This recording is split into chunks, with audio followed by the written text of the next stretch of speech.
My name's Paul, and I'm a runner. Yeah, just enjoy getting on my feet and getting out in the mornings, and love moving. So yeah, in August I had a race out in Jamestown. First time I've ever ran a backyard ultra.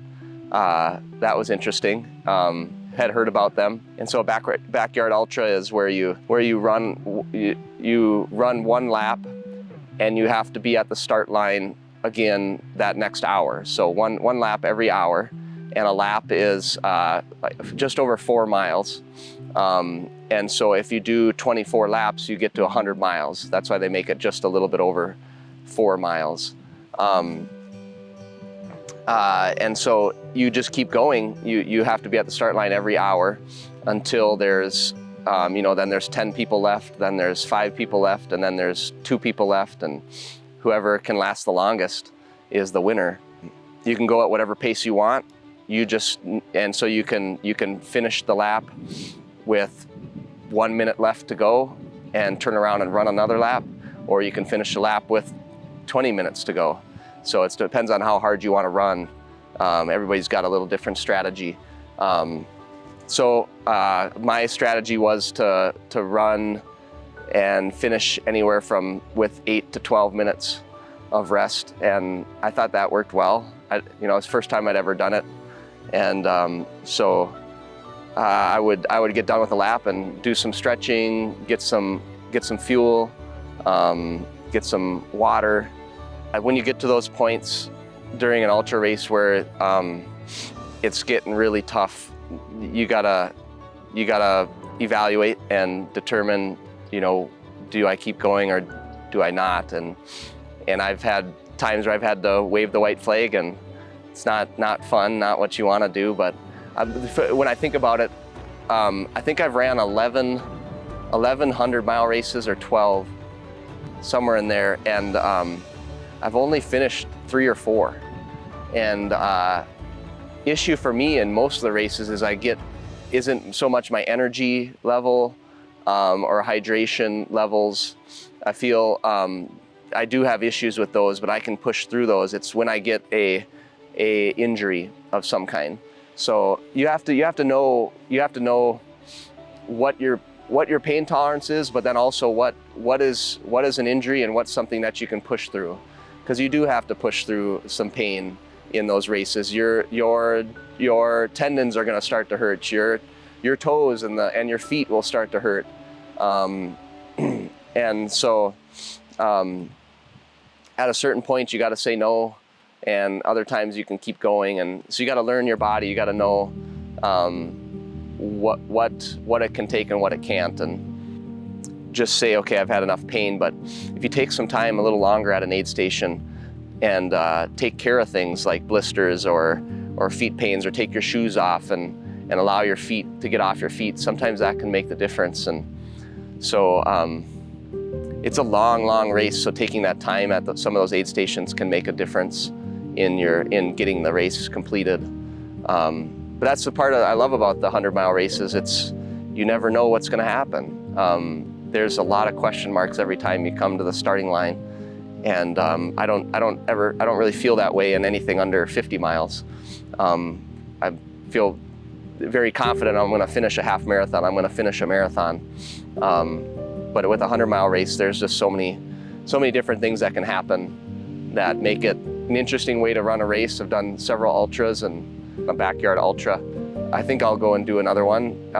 It's convenient. You get back to the start and finish line and you have all your stuff there, versus other ultras. You have to have all these drop bags and kind of have to consider a lot more factors. But it was nice. You had nice chairs. I had a zero gravity chair waiting for me at the start finish line, so I could lean back into that, and then Mark would hand me food and water and everything. And so big tent to keep the sun off us, and yeah, it was a neat experience. And I ended up winning the race, ran that last lap, and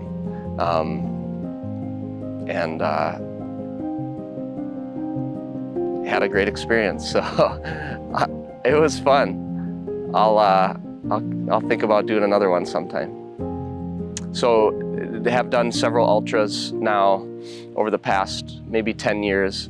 different distances, 50K, 50 mile, 100K, 100 mile. And just about every distance over 50 miles, I run into a time or 2 or 3 where I just don't feel very good. And so you kind of have to go into the race expecting that somewhat. And a lot of times I think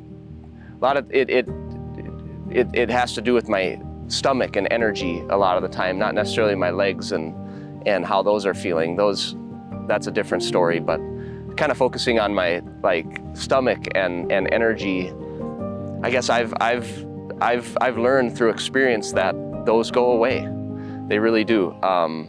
It doesn't go away right away, but it's kind of what I think is happening. I've talked to a few people about this. Is what I think is happening is you push yourself and push yourself and push yourself, and finally your body can't keep up on its nutrition and hydration, and so it's forcing you to start slowing down by making you not feel as well.